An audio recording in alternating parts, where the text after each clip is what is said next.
e poder participar dessa atividade.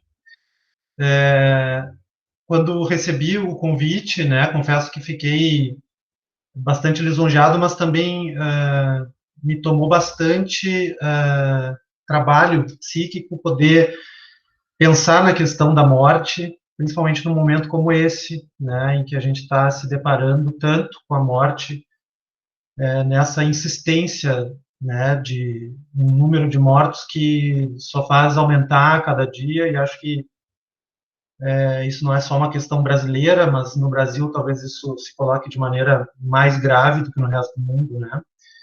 E que poder ler esse livro e pensar à luz da psicanálise, algo que eu pudesse trazer para a gente pensar, me ajudou, né? Apesar de ser um tema difícil, e acho que se dedicar a pensar sobre a morte sempre é algo difícil, né?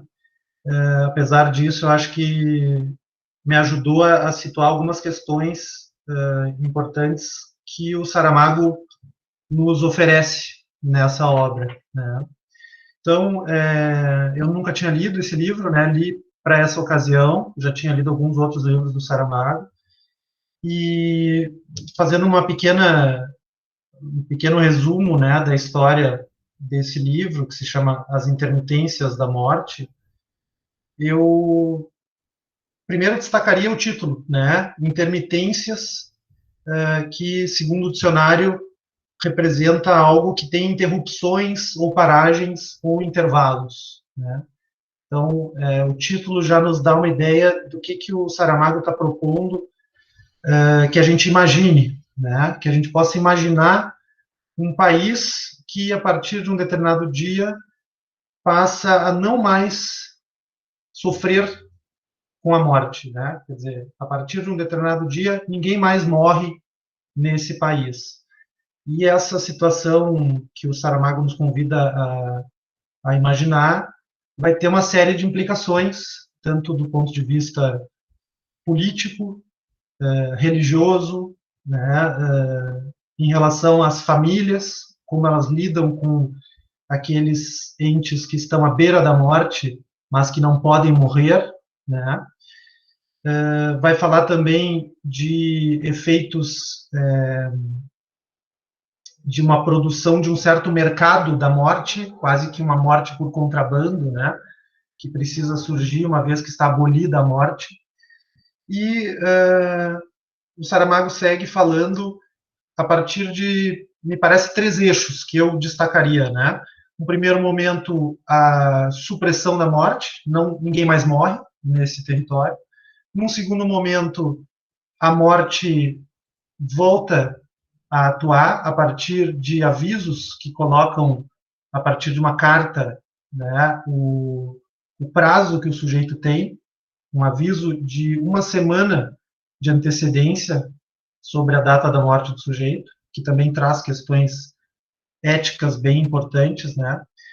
E num terceiro momento que eu destaco do livro, que é a personificação da morte pela figura de uma mulher, né? Que então é usada como um recurso literário para a gente pensar.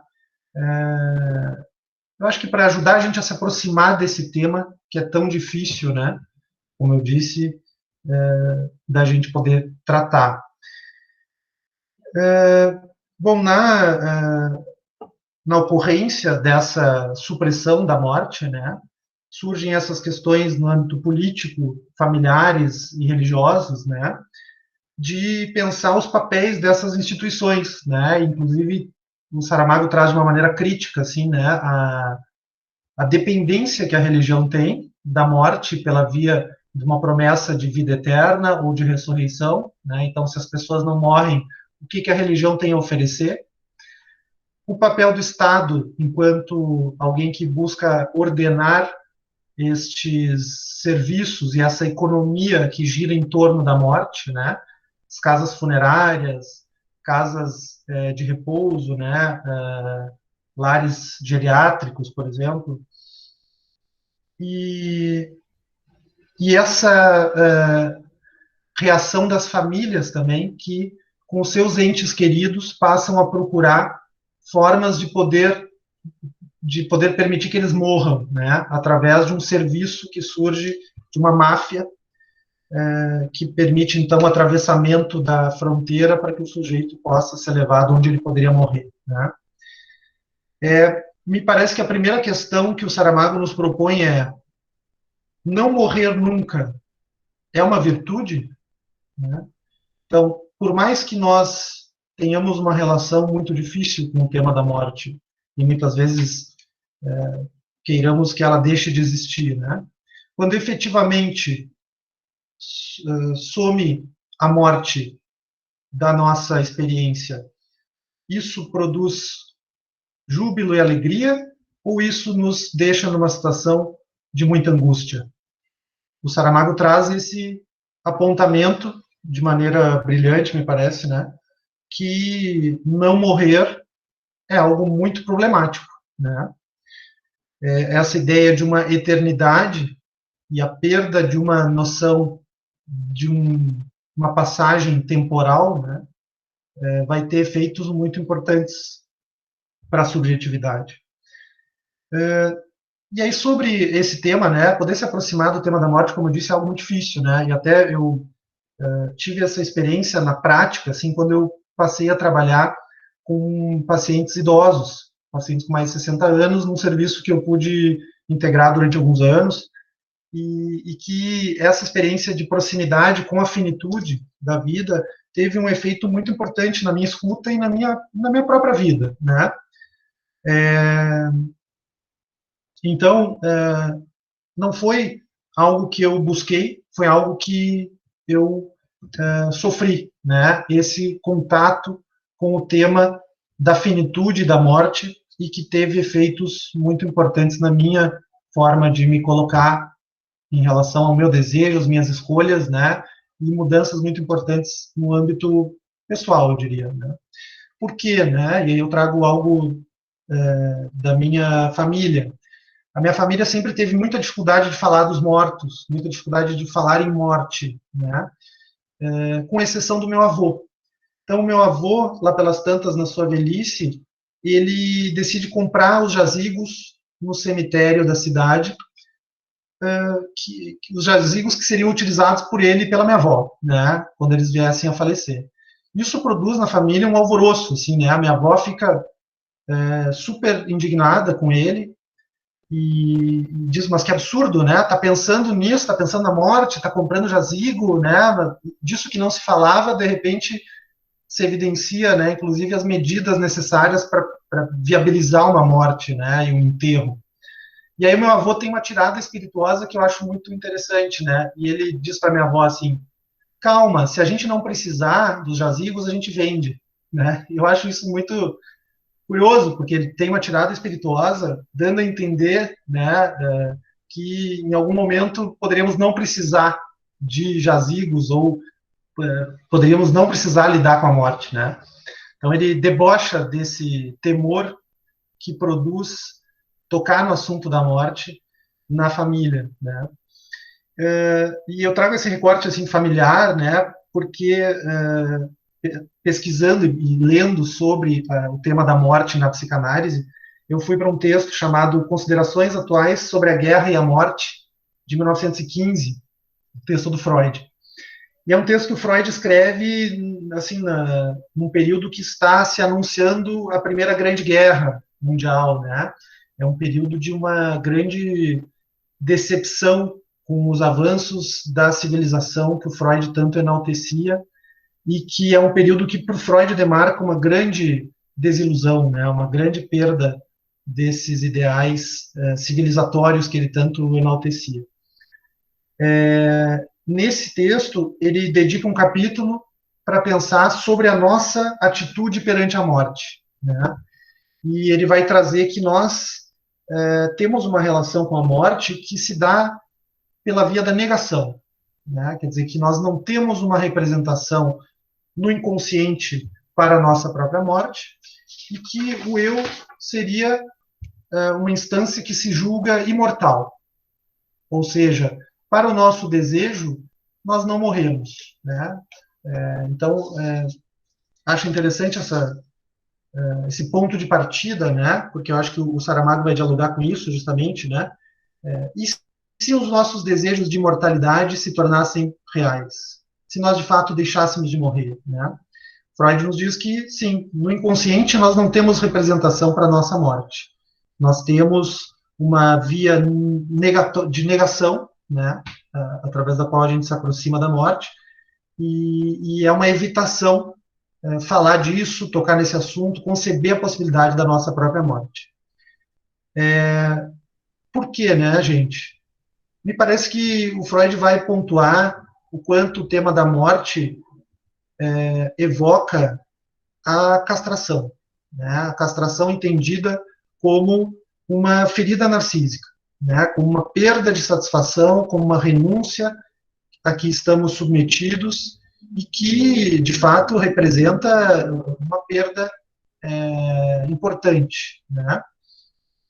Então, na medida em que nós negamos a morte como uma maneira de preservar esse triunfo egóico, nós também vivemos numa situação de alienação, de desconhecimento, né? E aí podemos pensar, por exemplo, na condição de um adiamento do seu desejo que encontramos na neurose obsessiva, por exemplo, né? Esse sujeito que, ao negar a própria morte, vive como se o tempo fosse eterno, vive como se tivesse todo o tempo do mundo, né? E aí nós encontramos na clínica manifestações sintomáticas que dizem dessa hesitação, de uma não ação, de uma não tomada de decisão, de um não movimento em direção ao seu desejo, que me parece fundamentado nessa crença egóica de uma imortalidade, de um tempo eterno, que eu teria todo o tempo do mundo, né? E aí retomo a experiência que eu tive, né, com pacientes idosos e pacientes em situação de doenças em seu estágio avançado, pacientes que recebiam cuidados paliativos, né, pacientes que estavam, de fato, muito próximos, temporalmente, da morte, né, e o quanto isso produziu em mim uma possibilidade de perceber que esse tempo da vida é um tempo que tem fim, que somos mortais, né? Claro que é algo óbvio de se dizer, mas que, como eu disse, a via que temos privilegiada para lidar com a morte é a via de negação, então, se dar conta disso me parece algo fundamental para a gente poder se apropriar da experiência que temos em vida e podermos dirigir o nosso desejo ou podermos nos dirigir em direção a esse nosso desejo, né? Então, o Freud vai falar da questão da morte por essa via defensiva, mas também a gente encontra, por exemplo, em Totem e Tabu, a morte do outro como algo que funda, inclusive, a nossa condição civilizatória, né? Lembrando que em Totem e Tabu, o mito que o Freud propõe da horda primeva, né? Essa que é dominada por um macho alfa, né? Nesse estado de natureza, ele dá lugar ao laço fraterno, ou seja, a uma organização simbólica que vai dar lugar à civilização, a partir do parricídio, dessa morte do pai primordial, né? Então, o assassinato primordial desse pai primevo é o que funda a possibilidade do laço social. Então, aí nós já estamos no campo de como o sujeito lida com a morte do outro. E aí o Freud vai trazer também algo muito importante, que é a ambivalência, né? Ou seja, o que produz em nós a morte do outro e o trabalho de luto necessário a partir da evocação dessa ambivalência que é a coexistência do amor e do ódio, né? E que é algo tão importante que se evidencia num luto e que precisa ser trabalhado para que o sujeito supere essa perda, reconheça, dê lugar a essa perda, mas novamente encontre disponibilidade de libido para investir em outros objetos, né? Quer dizer, o trabalho do luto como algo que permita ao sujeito não identificar-se ao morto. Então, esse é um outro momento da obra do Freud que eu acho que é importante destacar, em que ele fala sobre a morte. Só um minutinho. Deu. Mas, retomando a questão do livro Intermitências da Morte, né, como o nosso fio condutor. Então, nós estamos pensando numa sociedade hipotética, num país que, a partir de determinado momento, passa a não mais ter a morte como um dos seus elementos necessários.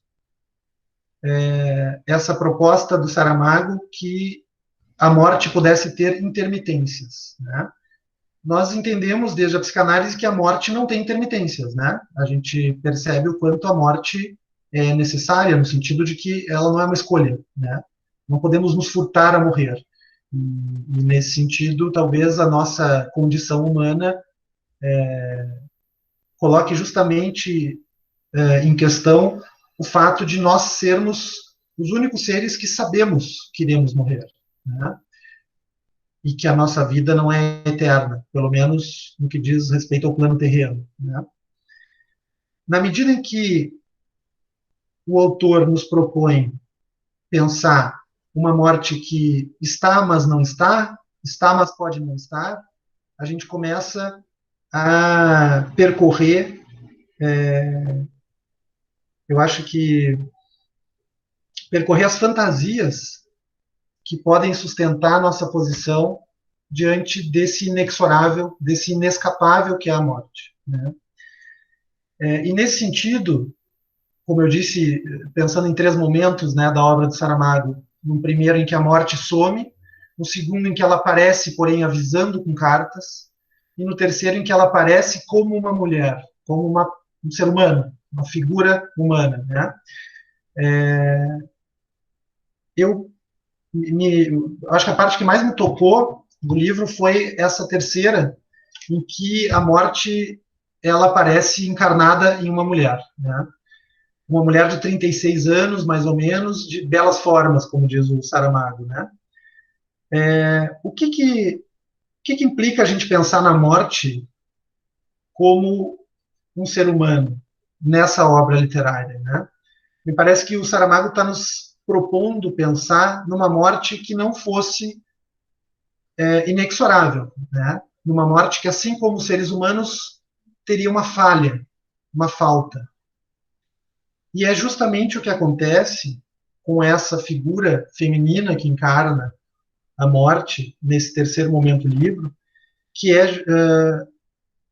é expor a sua falta a partir do apaixonamento, né? Então, a morte deixa de matar, né, no momento em que ela encontra um violoncelista, isso, que cuja carta para ele enviada retorna, né? Ela então nesse trabalho de enviar cartas para aqueles que morreriam, a carta desse sujeito retorna e ela se intriga, né? Se pergunta, ué, mas eu que sou tão infalível, né? Nunca me retornou uma carta. O que aconteceu que com esse sujeito a carta volta e ele não morre? Inclusive eu perco a data que ele teria que morrer, que teria que ser aos 49 anos e agora ele já tem 50, né?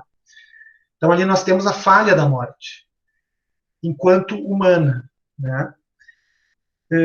Por que ocorre essa falha? Depois a gente vai descobrir porque ocorre um apaixonamento.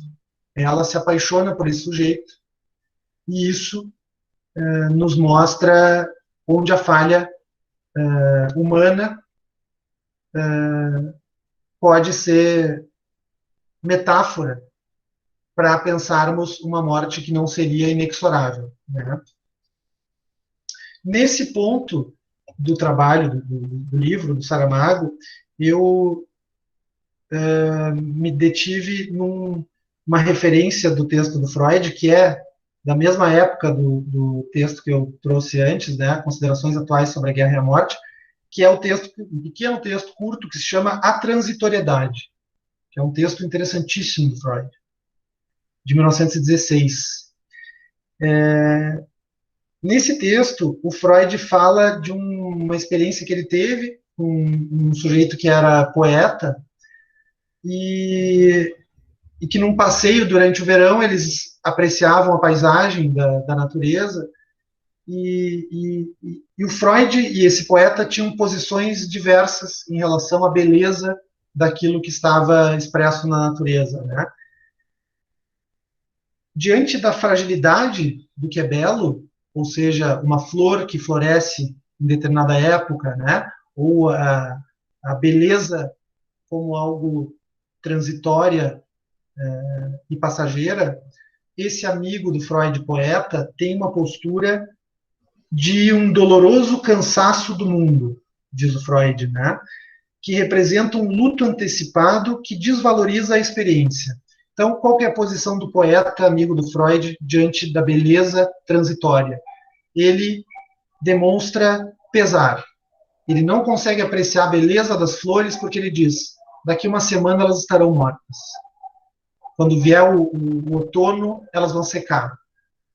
Então, essa transitoriedade impede esse sujeito de apreciar a beleza daquilo que é efêmero. O Freud traz uma outra posição, que é a dele mesmo, né? Que é a posição de uma rebelião contra o fato constatado e que representa o atravessamento desse luto diante de uma perda. Sim, a flor morrerá, mas que esse atravessamento do luto ou o acolhimento dessa perda permite que essa libido esteja novamente disponível a ser investida em outros objetos. Ou seja, no verão do ano que vem, elas voltarão a florescer, na primavera, né? Eu acho que essas duas posições são muito importantes para a gente pensar essa relação do sujeito com o que é transitório. E se a gente está falando de morte aqui, a gente pode dizer a transitoriedade da vida, né? De um lado, constatando a inescapável morte que nos aguarda, nós podemos assumir uma posição melancólica de quem desiste de antemão, né? E diz assim, bom, já que no fim dessa trajetória o que nos espera é a morte, de que me adianta tentar qualquer coisa? E nós temos a outra posição, que é essa que o Freud nos propõe, lembrando que esse texto também é escrito num contexto de uma guerra, da Primeira Grande Guerra, né, de um período muito difícil para o mundo inteiro, né, em especial na região que o Freud morava, e que é a posição de quem se rebela contra esse fato constatado, mas não à maneira de uma negação. Então, é diferente desse primeiro modo de relação com a perda que nós estávamos falando, que aparece no início do livro do Saramago, né? Essa rebelião contra o fato constatado, que seria a efemeridade da vida, a transitoriedade do belo, ela não é uma via de negação, mas é uma via de acolhimento dessa perda. E que, na medida em que essa perda pode se inscrever, isso permite que o sujeito relance a sua libido, relance os seus investimentos para outros objetos, novos objetos, e que assim se dê esse movimento desejante, né? Em outras palavras, o que o Freud nos diz é que para podermos fruir de algo, é preciso que a gente possa perder esse algo, né? Diferente da posição desse poeta, amigo do Freud, que era, já que eu vou perder, eu não vou fruir, né? Já que a flor vai morrer, então ver a beleza dela me entristece.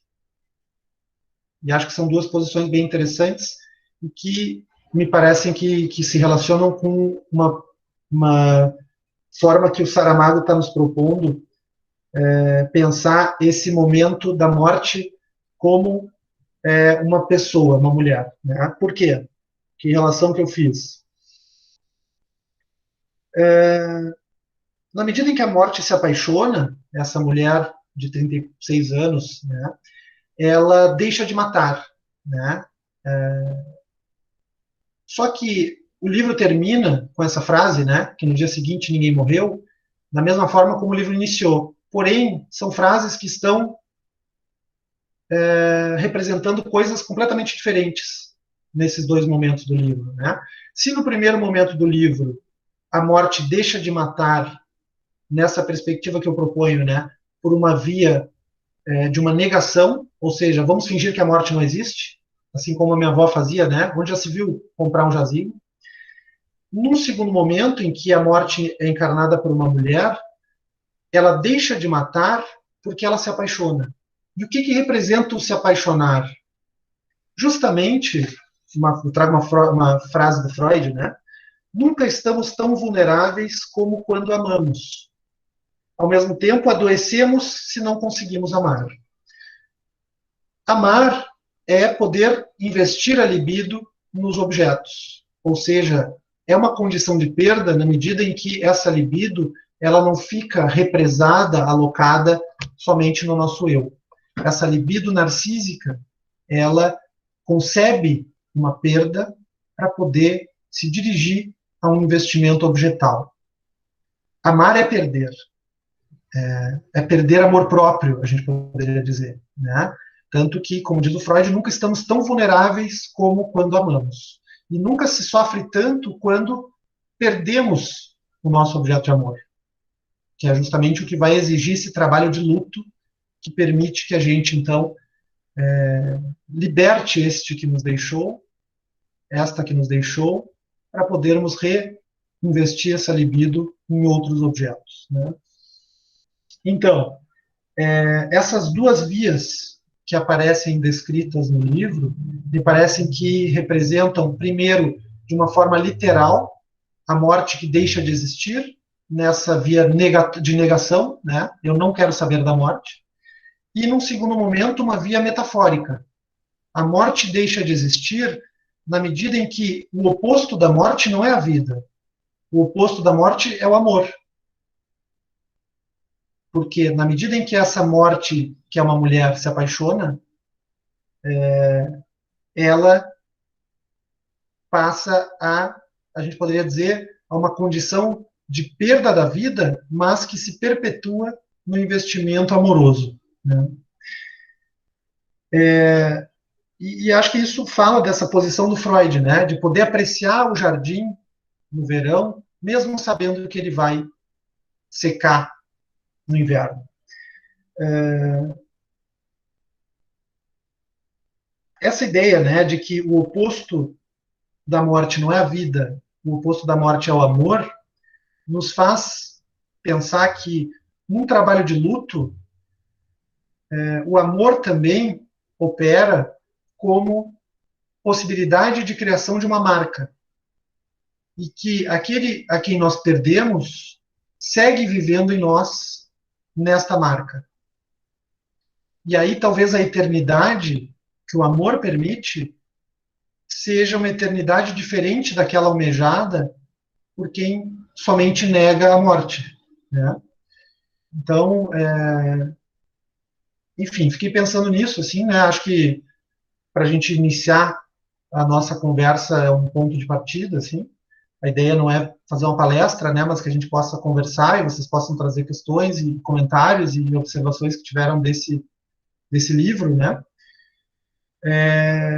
Mas então eu só sublinho essas duas referências que me serviram muito, né? Três, na verdade, né? Mas duas principais que são ali dessa época de muita morte, que o Freud escreve Considerações Atuais sobre a Guerra e a Morte, 1915, e a Transitoriedade, 1916, também desse período muito difícil, e que me parece que são textos que dialogam com a nossa época atual, em que a gente carece tanto de palavras para falar disso que nos tem acontecido, desse excesso que representa uma pandemia, desse desamparo a que estamos submetidos num país que desconsidera muitas vezes a gravidade da situação em que nós nos encontramos. Então eu ficaria por aí por enquanto.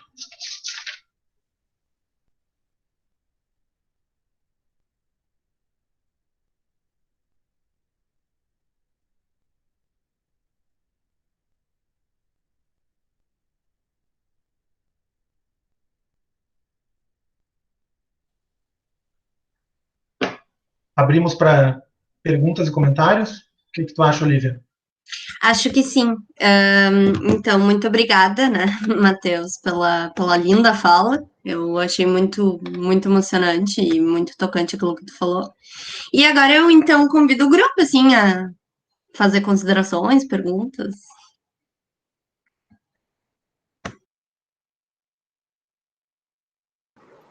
Acho que tem vários trechos do Oi, livro. Matheus. Eu queria... tenho uma dúvida no sentido de se... Não sei, assim, tu tem alguma ideia, por exemplo, a morte ela é representada como uma mulher, alguma razão para ela ser representada como uma mulher e não como um homem, ou se isso é uma coisa que seria indiferente entre um gênero ou outro? Fiquei pensando um pouco sobre isso. É uma questão bem interessante, né? Me parece que não é por acaso, né, que a morte é representada como uma mulher. Também a gente precisa recorrer a Freud para pensar o quanto existe em comum diante dessa representação que o sujeito faz da morte do feminino, né? Então, se o Freud nos diz que não existe representação inconsciente para a morte, ele também diz que não existe representação inconsciente para a genitália feminina, o que é algo muito curioso, né? E a gente se pergunta por quê? Por que se equiparam morte e genitália feminina dessa maneira no inconsciente, a partir dessa proposta do Freud, né? O Freud sustenta que não existe representação de algo negativo, ou seja, a morte como ausência de vida não pode ser representada porque, na medida em que o sujeito está morto, ele não está presente para representar a sua própria morte, né? E a questão do feminino, a gente precisa, eu acho que, trazer também uma certa contextualização, que é a da nossa sociedade enquanto falicamente organizada, né? Uma sociedade que coloca o falo como sendo algo, digamos assim, positivado na nossa experiência e que a diferença sexual se estabeleceria entre ter o falo ou não ter o falo, né? E que o feminino estaria do lado do não ter, do lado da castração. Isso não é fundamental no sentido de que não é necessário enquanto algo dado, universal, mas é algo presente na nossa cultura falocêntrica, né? E acho que o Freud se inscreve também numa cultura falocêntrica que tinha outras nuances, mas que não era tão diferente da nossa em relação a isso. Feminino e morte, a partir de Lacan, a gente vai poder entender como duas faces do real.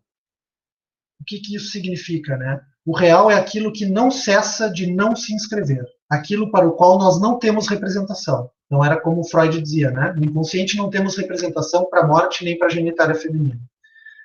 O que significa serem faces do real? Aquilo para o qual não temos representação também pode ser entendido a partir do conceito de castração. Então, o corpo feminino desprovido de falo serve como uma maneira de lembrar o sujeito dessa castração.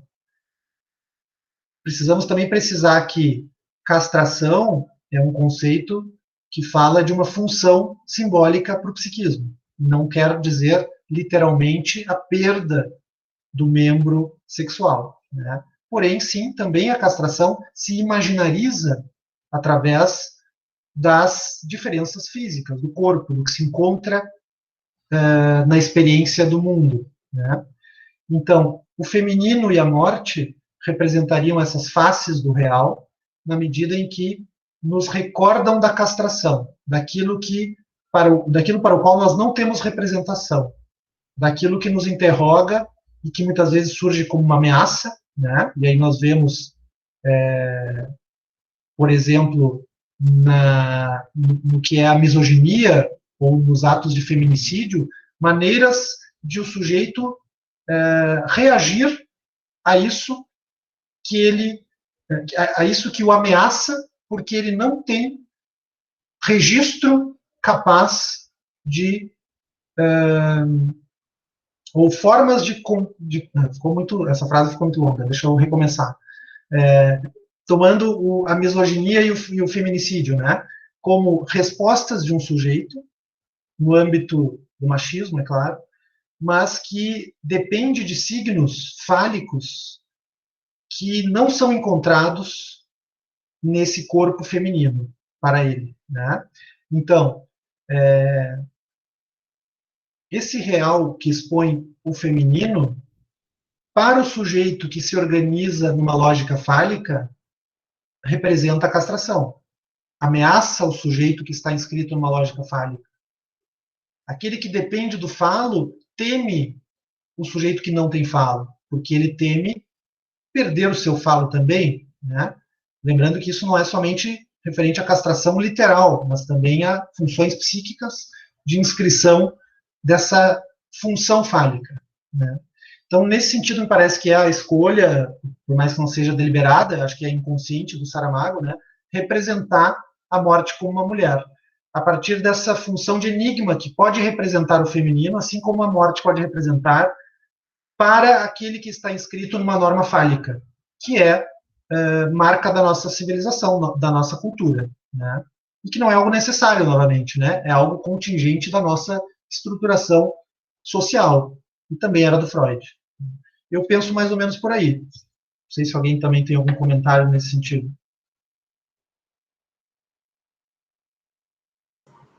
E também, não sei, temer essa falicidade que a mulher, de repente, pode ocupar, né? Esse lugar falho que cada vez mais a mulher também se propõe a ocupar. Sim. Acho que sim, e acho que como eu disse, né, é um pano de fundo que a gente tem que considerar, que coloca a norma fálica vigente a partir dessa diferenciação entre os gêneros, né, e não é algo dado, não é algo da natureza, é algo construído, né, e que talvez esse entendimento só seja possível numa sociedade falocêntrica. Na medida em que a sociedade tiver outras formas de organização, talvez o feminino deixe de representar algo de enigmático, obscuro ou ameaçador, como representa no atual contexto machista e misógino que permeia a nossa sociedade, né? E aí essa identificação entre mulher e morte talvez possa se transformar.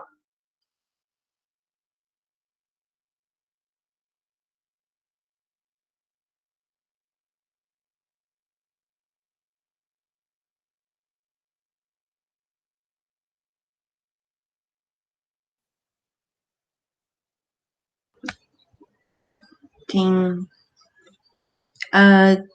Então, as inscrições é Aurora, Maria Luísa, Pedro. A Aurora, então, já perguntou?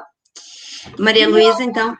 Na verdade, teve um trecho do livro que eu achei bem interessante, que é quando a carta que a morte envia é transcrita, né, no jornal, e aí assinam o nome dela como morte com M maiúsculo. E aí, enfim, a morte envia uma carta indignada que tinham colocado o nome dela com maiúscula. E aí, até gostaria de ler esse trecho, né? Chegou à redação do jornal uma carta da morte exigindo, nos termos mais enérgicos, a imediata retificação do seu nome. Senhor diretor, escrevia, eu não sou morte com M maiúsculo, sou simplesmente morte com M minúsculo. A morte, com M maiúsculo, é uma coisa que aos senhores nem por sombras lhe pode passar pela cabeça o que seja. Os messias, os seres humanos, só conhecem, tome nota, o gramático de que eu também saberia por vós, os seres humanos, com minúsculo. Só conheceis esta pequena morte cotidiana que eu sou, esta que até mesmo nos piores desastres é incapaz de impedir que a vida continue.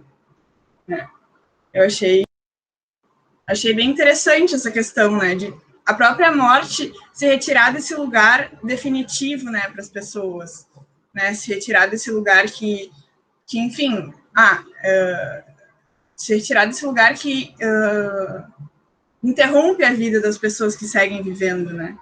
Que muitas vezes é uma tentativa muitas vezes as pessoas enlutadas têm essa tentativa, né?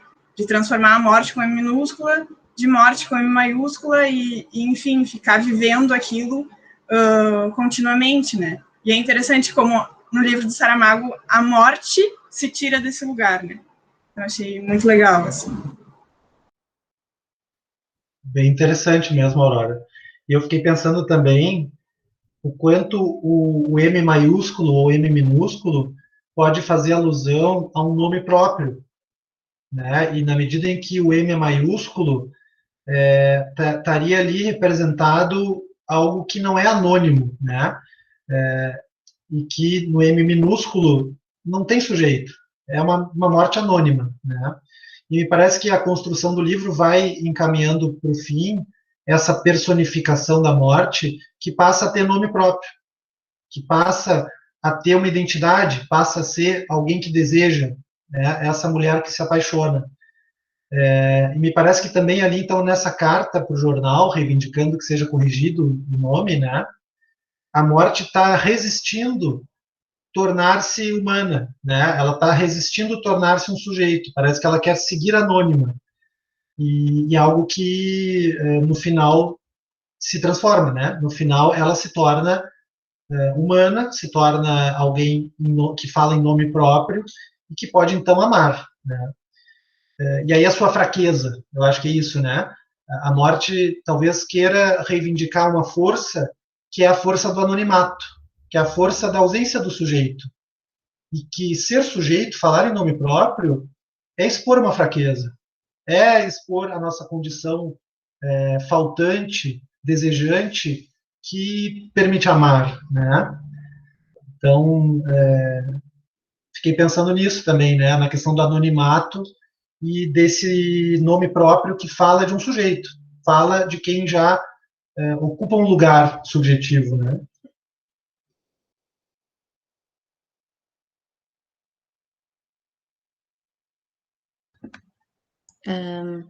Então, Maria Luísa, não sei se a Aurora ainda quer falar alguma coisa, assim, se não, vamos para a próxima pergunta.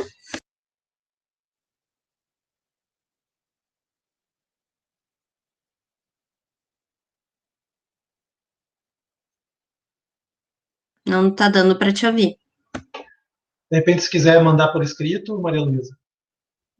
E aí a gente passa para quem está no próximo da fila, e aí depois retornamos à pergunta da Maria Luísa, ao comentário. O que vocês acham? Bom, sou eu o próximo, então. Não sei se a Maria Luísa conseguiu arrumar, mas eu vou indo, então.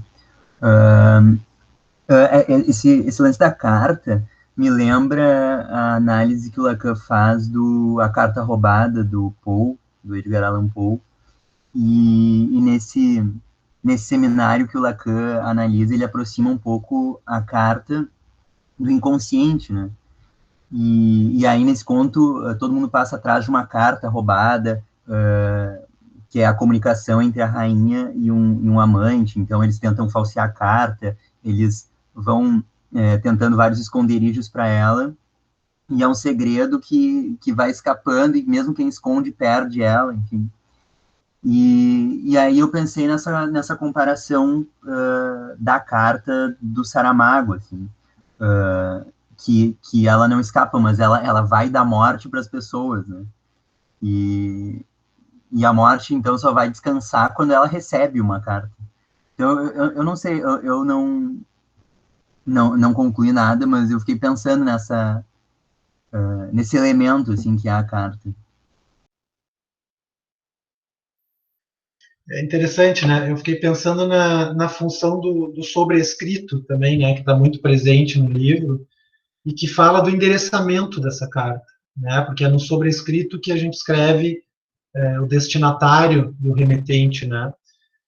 E pensando também no conto do Edgar Allan Poe, né? Da Carta Roubada, e da função que o Lacan extrai dali para pensar o funcionamento do significante, né, como esse que tem um endereçamento, mas que também tem uma função de desconhecimento, né? Eu não sei, mas me faz pensar na transferência, assim, né? Nesse conceito de transferência e como que ele se articula na clínica, como essa carta que nós recebemos do paciente, mas cujo destinatário não somos nós, né? E que nós podemos ajudar o sujeito a abrir essa carta e ler essa mensagem na medida em que ele também desconhece que ele porta essa carta, né? Então, acho que a metáfora da carta ela é muito rica para a gente pensar muitas coisas em psicanálise, né? Mas a que me ocorre agora pensar é a transferência, né? Esse endereçamento que é feito a nós, mas que diz respeito a outras modalidades de vinculação que o sujeito traz do infantil, né? E que nós servimos ali de destinatário para poder ajudar o sujeito não a entregar sua mensagem, mas ler a carta que ele mesmo porta, né? Então fiquei pensando também isso em relação ao livro, né? Que a morte ela escreve as cartas, né? Mas na hora de mandar ela faz apenas um gesto, assim, né? Quer dizer, o quanto esse endereçamento também é problemático, né? E o quanto o retorno de uma carta intriga e perturba essa que era tão infalível no seu processo de cumprir a meta de efetivamente poder endereçar e matar, né, que a pessoa que recebesse morresse, né. Enfim, fiquei pensando nessas cartas extraviadas, talvez essa seja a expressão, né, o extravio de uma carta, o extravio de uma correspondência, essa mensagem que não chega ou essa mensagem que o sujeito não sabe que porta e que influencia na sua vida, mesmo que ele não conheça o conteúdo da carta que ele porta, né? E talvez o ponto do Edgar Allan Poe seja paradigmático justamente porque ninguém consegue ler o que está escrito, ninguém sabe o que está escrito na carta, né? O ponto inteiro é em torno dessa função da carta, de esconder a carta, de recuperar a carta, mas o conteúdo da carta não se revela, não se sabe o que está ali, se supõe, né, que seja algo, uma revelação que iria abalar as estruturas da monarquia, né? E essa carta como metáfora para a gente pensar a fala, né? Essa fala que porta mais mensagens do que a gente acha que ela porta. Essa fala que diz mais do que a gente supõe que diz. E a fala que o analista vai escutar, né? Isso que está para além do significado que o sujeito achava que estava transmitindo com a sua fala ou com a sua carta, né? Poder ser escutado numa psicanálise. Enfim, fui meio na associação livre aqui, né?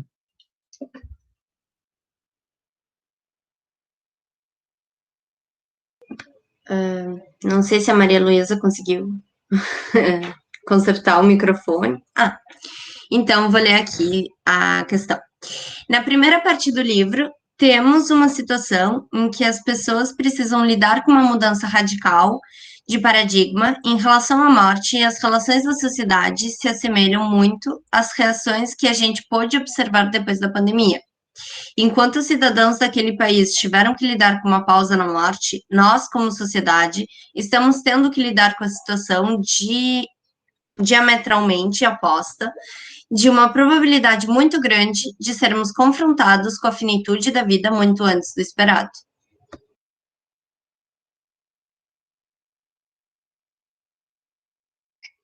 Minha pergunta é, na tua opinião, Matheus, qual seria o maior efeito do inconsciente no subconsciente coletivo da juventude que teria que lidar com isso mais tarde? Uhum. Pois é. Acho que nós nunca estivemos tão próximos da ideia da morte, né, como ultimamente. Acho que é um período que ninguém imaginava passar por ele, é algo que nos toma por uma via, às vezes, que parece irreal, né? Eu não sei se acontece com vocês, mas às vezes eu paro para pensar no que está acontecendo há já mais de um ano e me parece que é mentira, porque é tão absurdo que é difícil da gente encadear isso tudo num, num texto, né? Numa possibilidade de registro. Quer dizer, como que a gente lida com algo tão traumático que é essa presença maciça da morte, com números tão absurdos que só fazem crescer, né? E que para todo lado que a gente olhe, algo nos recorda dessa condição. Ou porque estamos encarcerados em casa, ou porque a gente sai na rua e está todo mundo de máscara, ou porque a gente mudou completamente a nossa rotina das atividades que tínhamos e passamos a fazer tudo a partir de uma outra lógica, de outras ferramentas, né? Então, eu acho que a função, o efeito traumático que isso produz, e aí talvez pensando nesses efeitos, né, da proximidade com essa ideia da morte que diga respeito à geração atual, né, isso vai exigir um trabalho de elaboração muito grande. Já exige, né? Acho que já está exigindo. E eu fico pensando em termos geracionais, né? Porque eu acho que a pergunta também falou um pouco dessa questão dos jovens, né? A nossa, já me incluindo entre os jovens, né? A nossa geração não enfrentou outras catástrofes tão grandes quanto essa. Eu me lembro quando eu era pequeno, eu falava com um amigo assim, bah, que época sem graça que a gente vive, né? Não acontece nada. E aí, uns dias depois, teve o 11 de setembro. E aí, o meu amigo falou assim, bah, cara, nunca mais abre a boca para falar isso, porque olha aí, tu dizer que não acontecia nada, de repente, 11 de setembro, que, nossa, na minha infância foi o evento mais marcante da humanidade, assim, né? Que 2 aviões fossem jogados contra 2 torres no centro de Manhattan. Assim. Aquilo para mim foi um absurdo, assim, já foi inominável. Meu Deus, como é que pode uma cidade grande como Nova York sofrer com algo tão absurdo, né? E acho que isso expõe assim o que é o trauma, né? O que é um trauma? É justamente um furo nessa tela simbólica que media a nossa relação com o real. Né? Então, pensando no que é para o Lacan a nossa, como é que se dá a nossa relação com o real, se dá através de uma mediação, através de uma tela, através de um certo anteparo, né? Porque para o Lacan, o contato com o real, e pensando a morte como uma das faces do real, é algo muito angustiante. Então a gente precisa de um anteparo, a gente precisa de uma tela simbólica, imaginária, que nos ajude a colocar palavras, colocar imagens, nos ajude a elaborar essa experiência, tornar essa vivência uma experiência, né? E aí, pegando esses conceitos do Walter Benjamin, né? Talvez para fazer algo similar à nossa época. O Walter Benjamin, ele percebeu que os veteranos de guerra, que retornavam da Primeira Grande Guerra, eles, em vez de contarem todas as experiências que eles tiveram lá, eles voltaram calados, voltaram mudos. Eles não tinham palavras para significar o que eles tinham vivenciado. Eles tinham uma dificuldade de tornar essa vivência uma experiência, algo que pudesse ser transmissível, pudesse ser contado, né? Então, essa vivência ficou num registro traumático, na medida em que o sujeito não encontrava palavras para dizer o que tinha acontecido com ele, tanta morte, tanta violência. E eu acho que nós temos uma nova edição da nossa época, né, nessa geração, que é também um evento traumático que representa essa pandemia, e que me parece que o nosso trabalho necessário é de elaboração, é da gente poder falar desse absurdo que está sendo viver o que a gente está vivendo, né? E se deparar com tanta morte, com tanto medo, com tanto descaso, né? Porque, quer dizer, No Brasil ainda parece que se combina, a união dos astros do desastre, assim, né? Se ser tomado por uma pandemia já é algo de uma tragédia, ser tomado por uma pandemia tendo o governo que temos é uma tragédia elevada à quinta potência, né? Parece que colabora para que a tragédia seja ainda mais traumática. Então, me parece que os efeitos ainda estão por vir, assim, né? E acho que a gente já percebe uma necessidade de elaboração, e acho que é importante que a gente possa fazer isso juntos, na medida em que, compartilhando essa experiência, a gente construa, de fato, vias de elaboração para que esse trauma não nos cale, não nos deixe estagnados, presos numa repetição. Assim como os veteranos de guerra que retornavam sem ter nada para dizer, né? Então, eu acho que é uma geração que vai precisar falar muito sobre isso. Já está precisando falar, né? E eu acho que não é à toa que vocês da Liga também escolhem esse livro nesse momento, porque é preciso poder falar da morte, poder falar disso para o qual nós não temos representação, né? Que nós não tenhamos representação para a morte não significa que nós não tenhamos que falar sobre a morte. Justamente pelo fato de não termos uma representação para isso, nós precisamos poder construir uma borda, precisamos poder circunscrever esse real para que ele não nos atormente de maneira a nos paralisar e nos impedir de seguir desejando, de seguir fantasiando, de seguir construindo utopias que nos guiem, né? De seguir tendo esperança. Eu acho que essa é o grande efeito que a gente precisa poder produzir. Encontrar esperança num contexto em que a gente acorda cada dia com mais mortos, né? E isso a gente faz através de espaços de troca, eu acho, né? Eu acho que a fala, ela nos coloca na relação com o outro. Então, me parece que é por aí, né? Parece que a gente está esperando a vez da nossa carta chegar, né? Toda hora.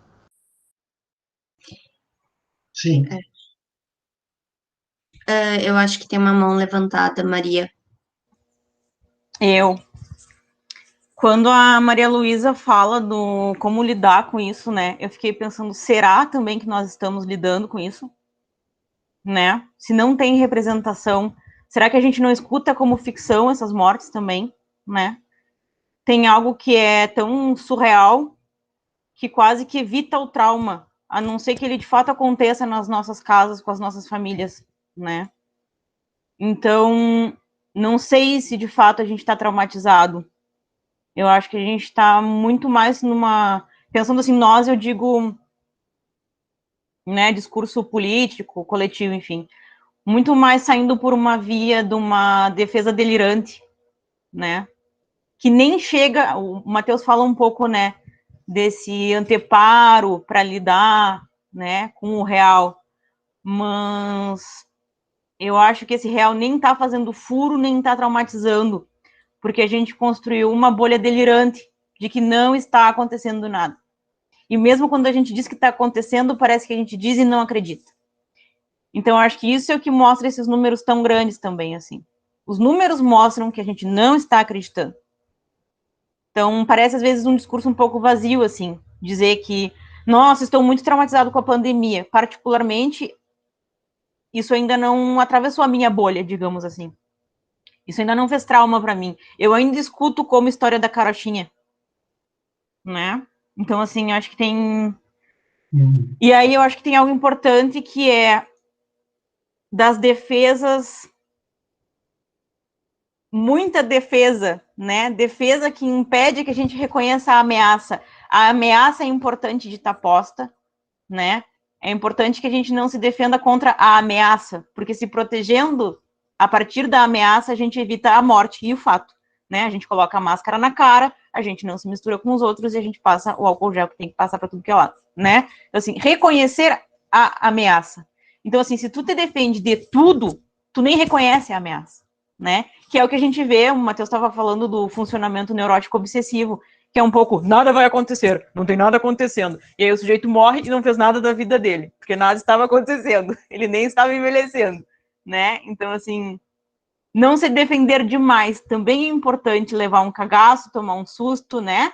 Ter um pouco tensionado essa bolha que protege, assim, essa bolha, né, que faz anteparo frente ao real, assim. Eu não sei se de fato a gente está lidando com isso ainda.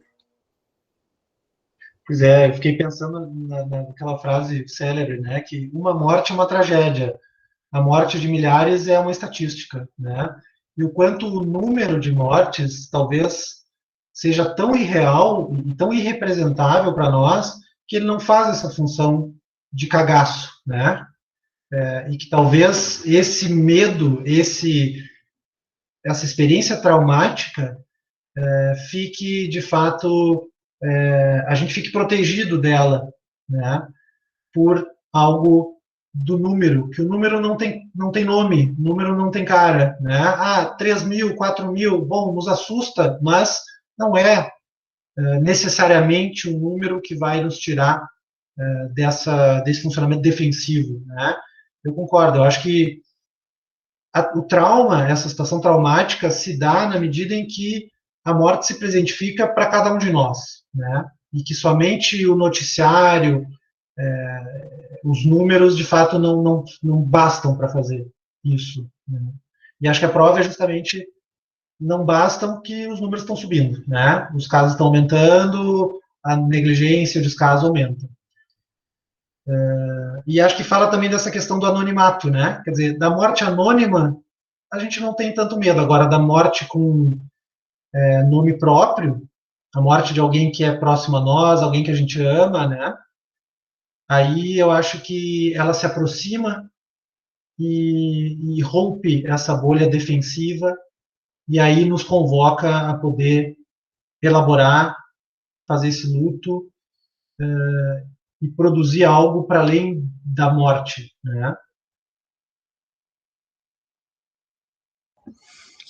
A Mônica traz, né, que a Ana Cláudia Quintana Arantes diz que olhar para a morte é olhar para a vida, e nesse sentido até mesmo desejá-la, como ocorre no livro.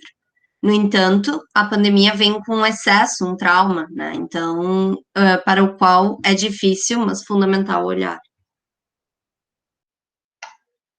Eu acho que é uma imagem bem potente, assim, essa de olhar para a morte, né?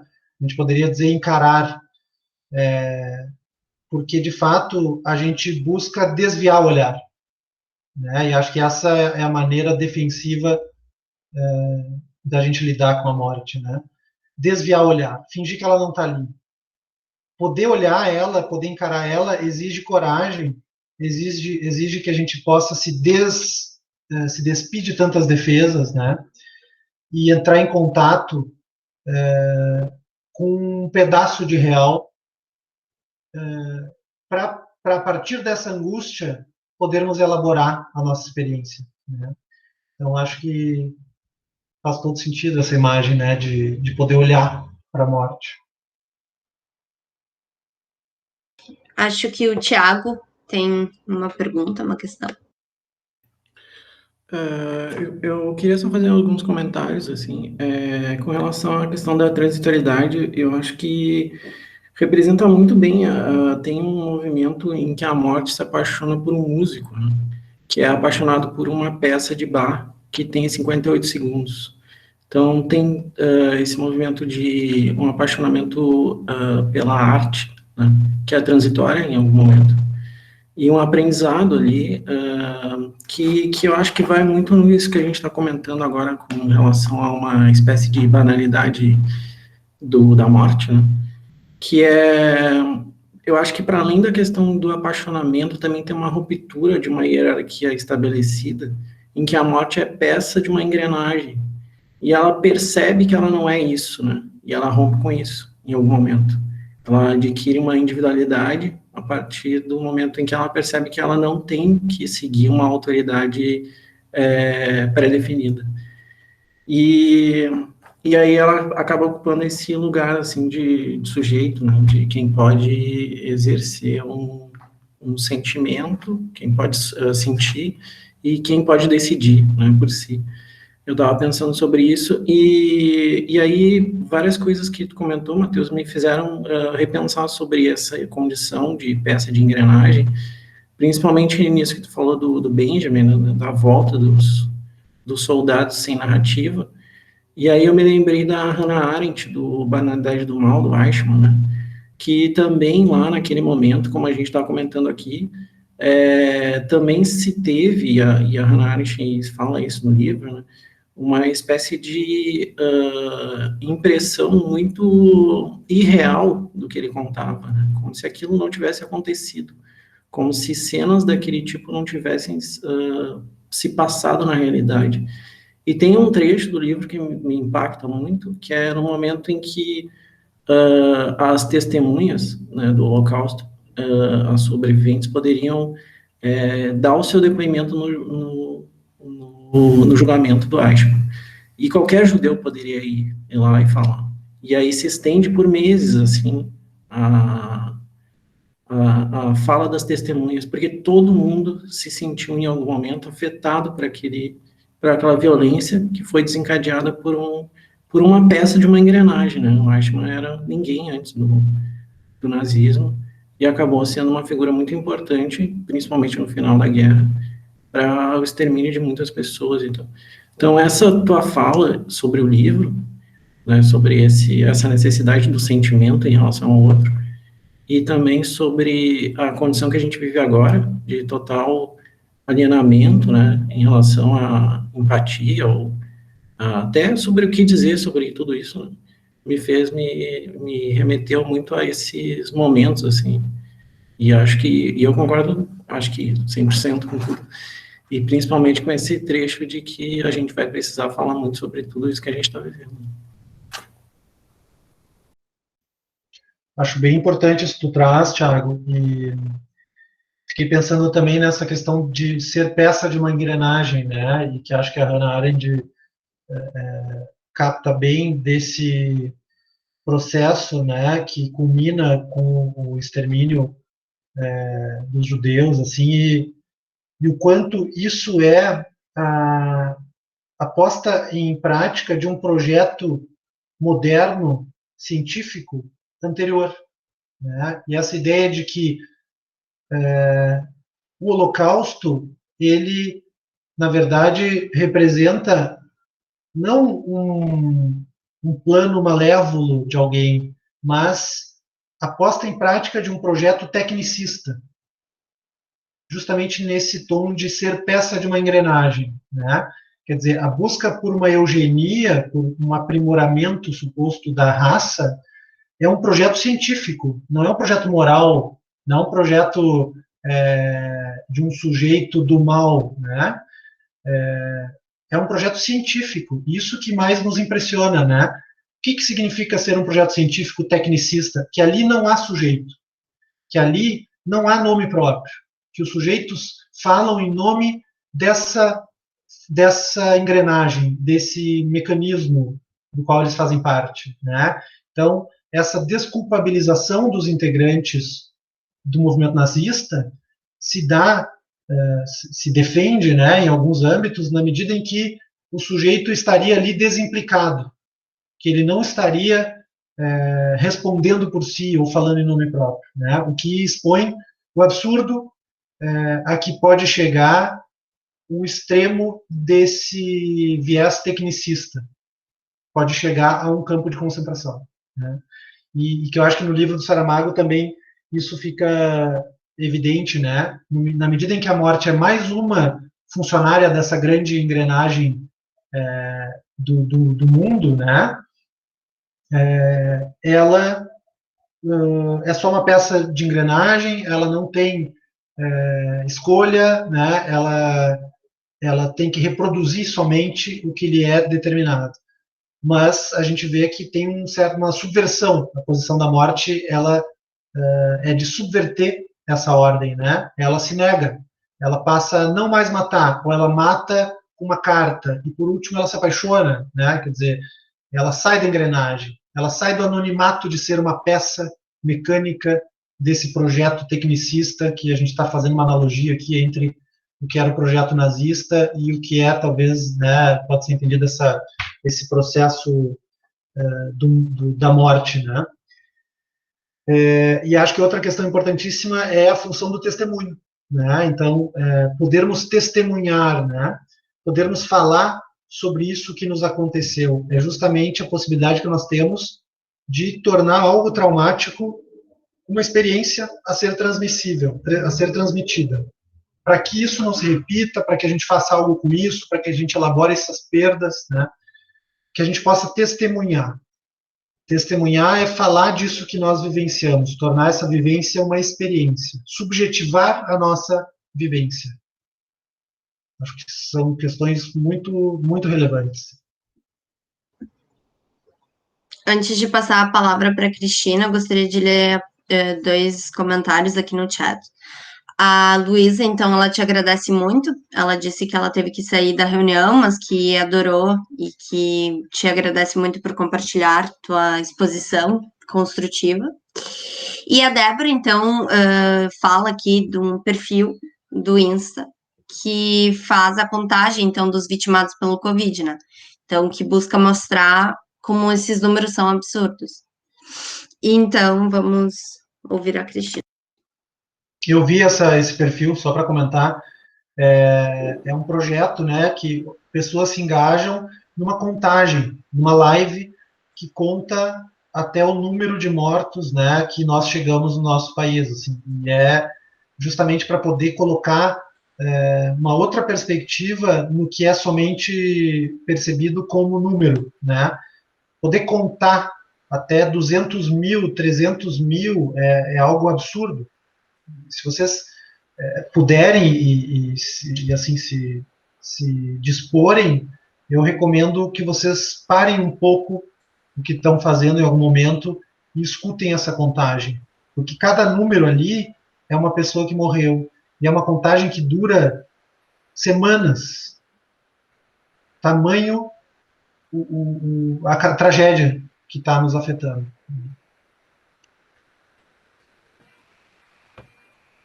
Oi, gente. Eu também vi um outro perfil que eles faziam paralelos com outras tragédias que causam muita comoção, tipo quantos 11 de setembro cabem num dia,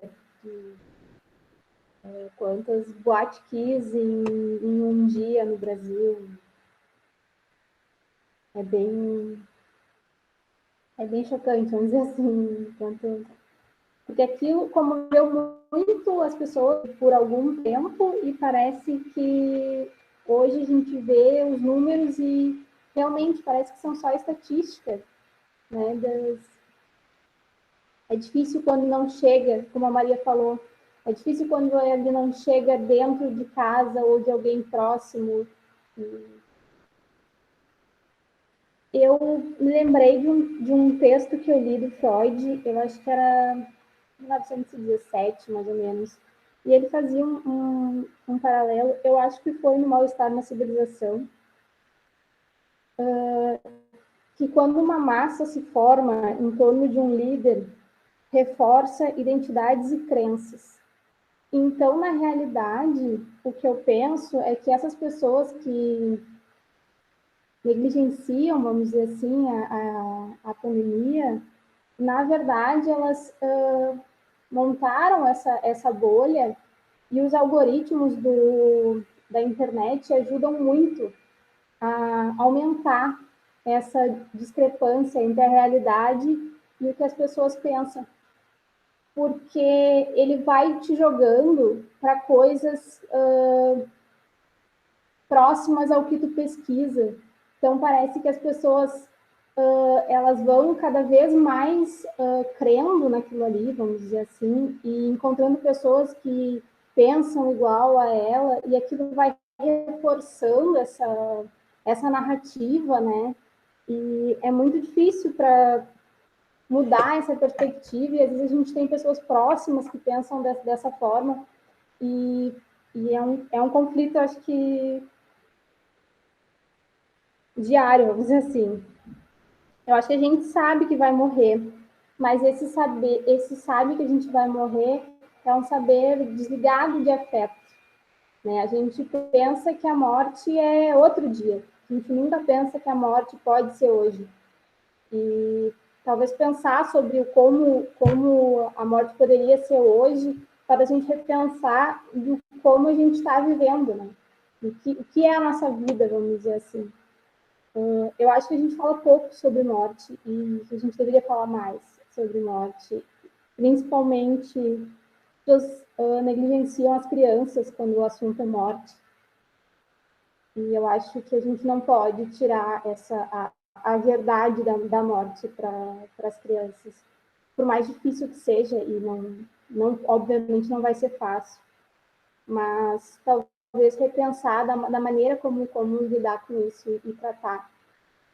Porque senão, quando acontece, aí é que vem o problema, porque ninguém estava preparado, todo mundo sabia que aquilo ia acontecer, mas ninguém estava preparado, e as crianças mais ainda, e aí a gente vive uma loucura, vamos dizer que é essa situação que a gente está de pandemia, porque é inimaginável mesmo.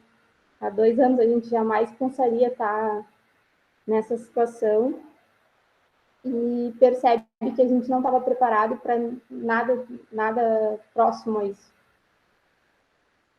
Acho que inicialmente é isso. Sim, fiquei pensando nesses movimentos de massa, né, que tanto ditam o funcionamento social nos dias de hoje, em especial a partir desse funcionamento algorítmico, né, das redes sociais, e que de fato reforçam essas bolhas de evitação, de negação, né?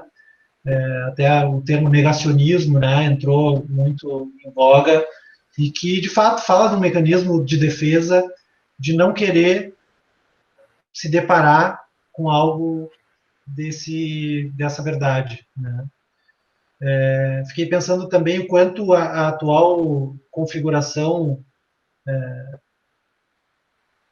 dificulta o processo de elaboração dessas perdas, dessas mortes, na medida em que a ritualização que a gente costuma ter também está impedida, né? Quer dizer, velórios com o caixão fechado, velórios com pouquíssima gente, com tempo abreviado, velórios que a gente não pode ir por causa da pandemia, né? E como que fica a elaboração dessas perdas? Já que o velório é uma maneira da gente poder constatar, se aproximar, perceber a morte, né? Registrar essa morte. Quando a gente não tem vias que nos ajudam a registrar essa morte, por uma ritualização que é tão importante e que está vedada, eu acho que isso também dificulta a apreensão da situação que a gente se encontra, né? E sobre poder falar da morte, né? Realmente a nossa sociedade ela tem uma aversão à morte que é muito importante e que eu me dei conta dela. Claro, eu já me dava conta em função da minha família, né? E me dei conta na minha análise. Mas eu me dei conta do peso cultural que essa versão tem na medida em que eu começo a trabalhar com idosos, né? Porque a velhice e o envelhecimento também faz referência à finitude e à morte. E a velhice também é algo do qual a gente não quer saber, a gente não quer falar, a gente quer maquiar, a gente quer ocultar, a gente quer promover a juventude, a potência, a produtividade. O velho que nos interessa é o velho que está andando de skate, é o velho descolado, é o velho que não é velho, né? Então, assim, essa negação da velhice também é uma negação da morte. E para o sujeito que está envelhecendo, isso é uma condição muito difícil, né? Porque ele está desautorizado a entrar em contato com a própria condição de envelhecimento, de perdas, sim, que são inerentes ao envelhecimento, perdas físicas, perdas materiais reais, perdas de lugar simbólico, de lugar social, né? E que a gente vem, sim, conseguindo se aproximar mais um pouco do tema do envelhecimento, mas muitas vezes por uma via defensiva também, no sentido de ter atividades para idosos que os estimulem, né? Que os tornem aptos ao mundo jovem, né? Ou que a gente diga assim, não, mas o que é isso? Tu não tá tão velho assim, tu não tá... Né? Quer dizer, eu acho que isso toca muito na prática clínica também, na medida em que a gente precisa poder se deparar com esses sinais da castração, né?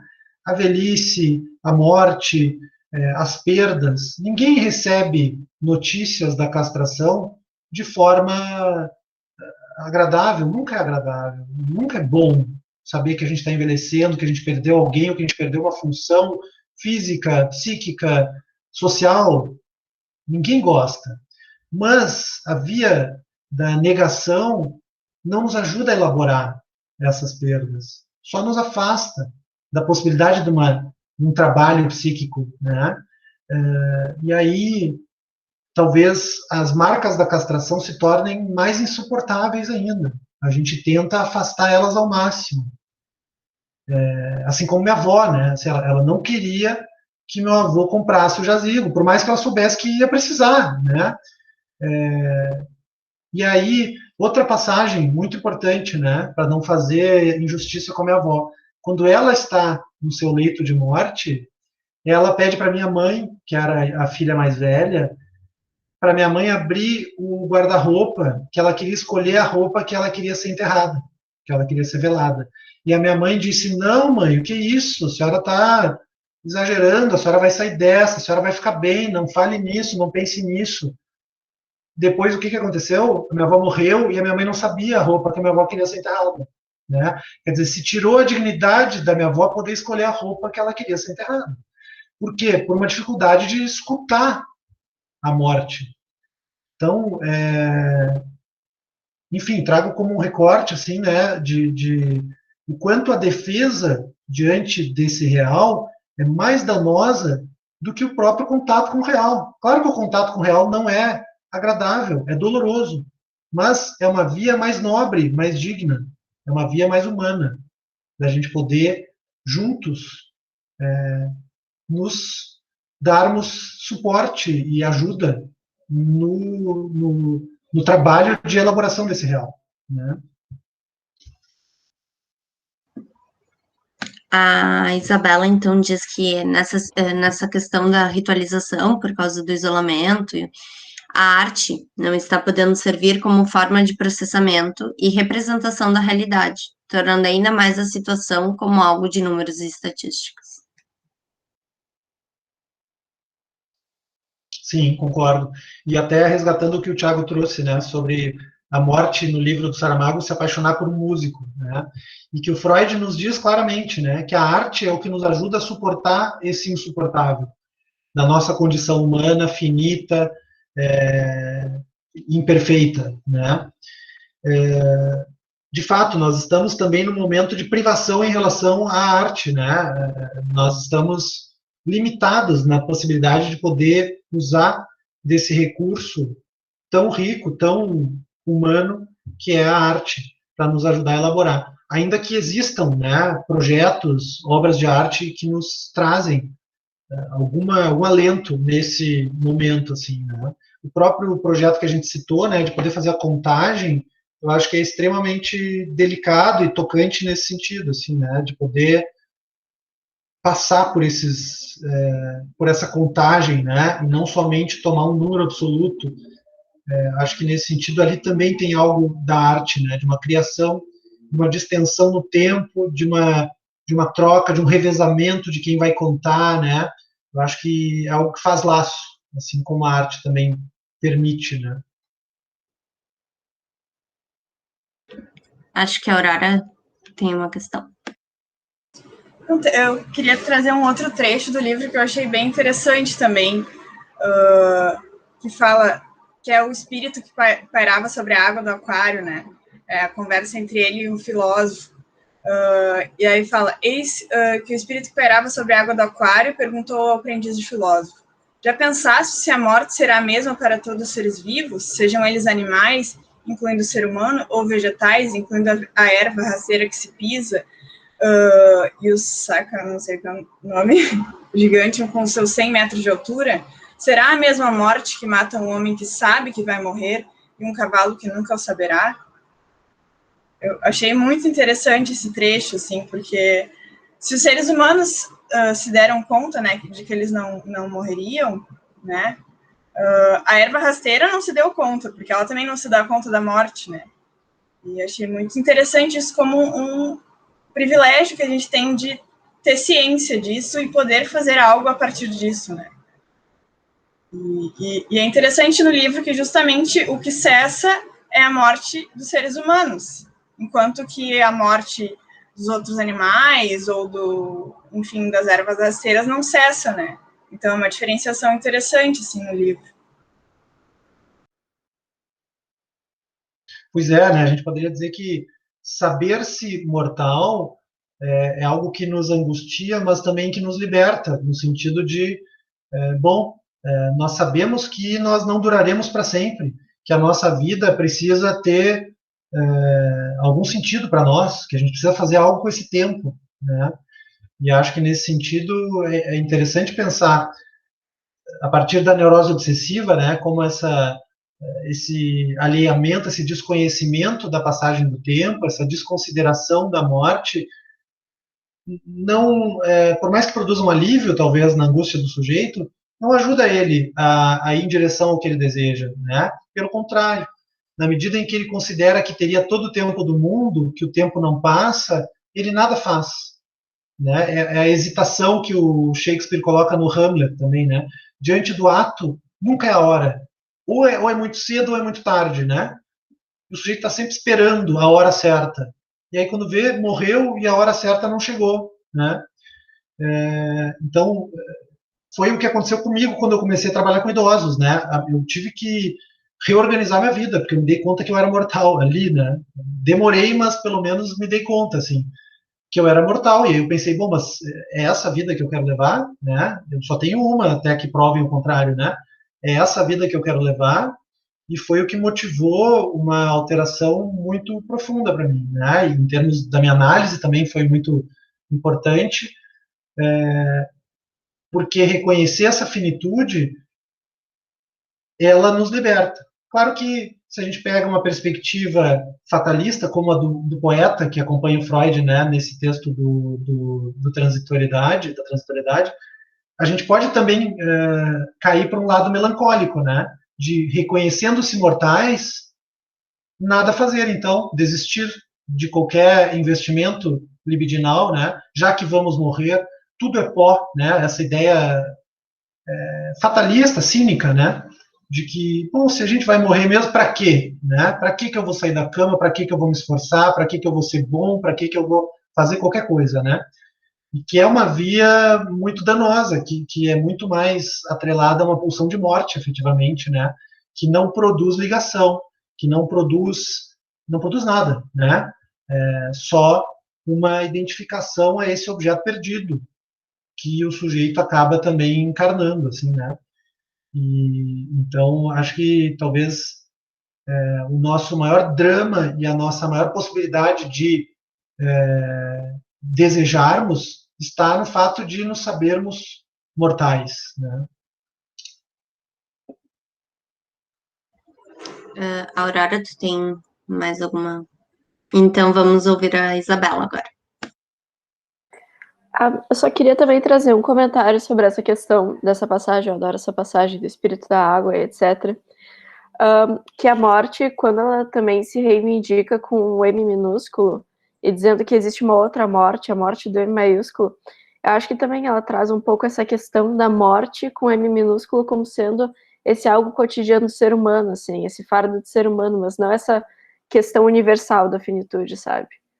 Então, eu acho que é muito interessante também pensar nesse M maiúsculo e minúsculo não só como uma questão de anonimato, mas como uma questão de universalidade e de conceito, assim. O Saramago, ele brinca muito com pontuação e letras maiúsculas e minúsculas. Eu acho que também, nesse uso, ele trouxe essa questão de conceito e realidade, assim, da morte com M maiúsculo como sendo todo esse conceito universal de finitude, essa morte de M minúsculo como o que a gente vê, o que a gente sente e o que a gente tem que se defrontar sendo seres humanos e um dia estando fadados a morrer também. Bem interessante essa perspectiva, Isabela. E concordo, né? Acho que são questões que o autor nos propõe a partir do estilo dele, né? Que acho que é muito peculiar e que nos fazem pensar mesmo, né? Sobre essa morte como universal, partindo da ideia de que não há possibilidade de representação da morte, né? No psiquismo, como que o sujeito vivencia essa morte, né? A partir de um conceito, a partir de algo que acontece só para o outro.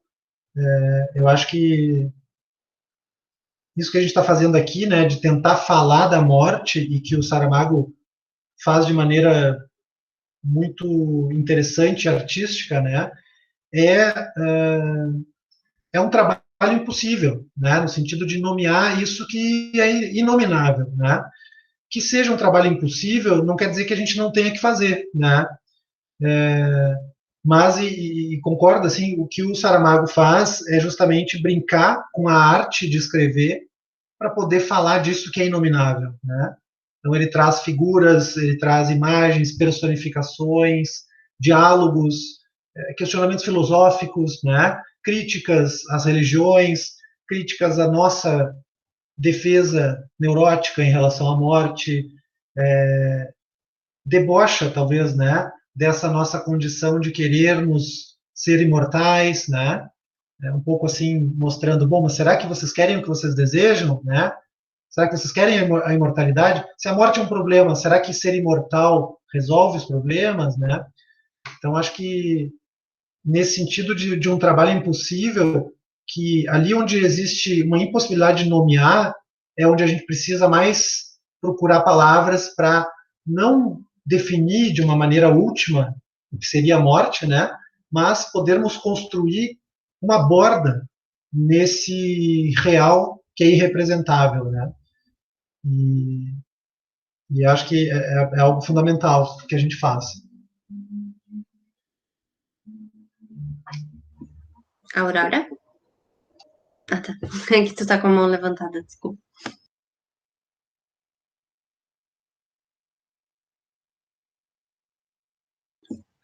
Mais alguma questão?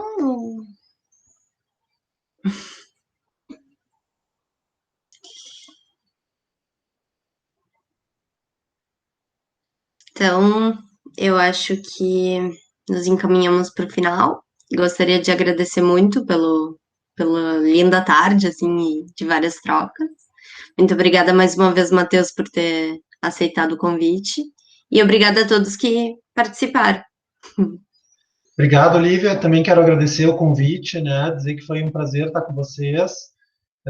Me disponho a vir em outros momentos, né? E quero agradecer também a implicação do grupo, né? De falar de algo tão difícil, mas tão necessário, numa tarde de sábado, assim, né? E acho que tivemos, sim, lindas trocas. Acho que construímos muitas coisas importantes.